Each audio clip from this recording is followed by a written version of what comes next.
যে মোবাইলটা দেখেন, এটা হচ্ছে যে ওপ্পো F55। এটা হলো ডিসপ্লে লাইটিং আসতেছে না, ডিসপ্লে অন হয় মানে ডিসপ্লেতে কোনো আলো দেখা যাচ্ছে না। তখন ফোনটা খোলার পরে আমি দেখতেছি, তখন আমি যখন এই যে এটার মাদারবোর্ডটা হাতে নিলাম, হাতে নেওয়ার পরে এখন কাজ করব। এখন যখন আমি মাদারবোর্ডটা উল্টাইছি, দেখেন পুরো আইসি কাটা ছিঁড়া কি একটা অবস্থা করে রাখছে।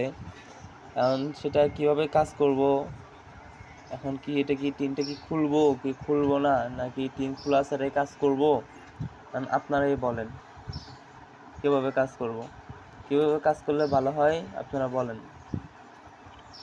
দেখেন এই যে এখানে পুরাই মানে টিন টুন উঠে কাজ করা হয়েছে, তো কি করব। দেখেন দেখেন কাজ করা হয়েছে যে ক্লিয়ার দেখতে পাইতেছেন তো আপনারা। এই যে এটা হচ্ছে উপরের পার্ট, আর এই যে হচ্ছে মেন সিপিইউ। দেখেন এখানে কাজ করা হয়েছে, মানে আমি তো দেখেই পুরা মানে একটি কি মানে হতবাক হয়ে গেছি, কাজটা কি হবে কি হবে না। দেখেন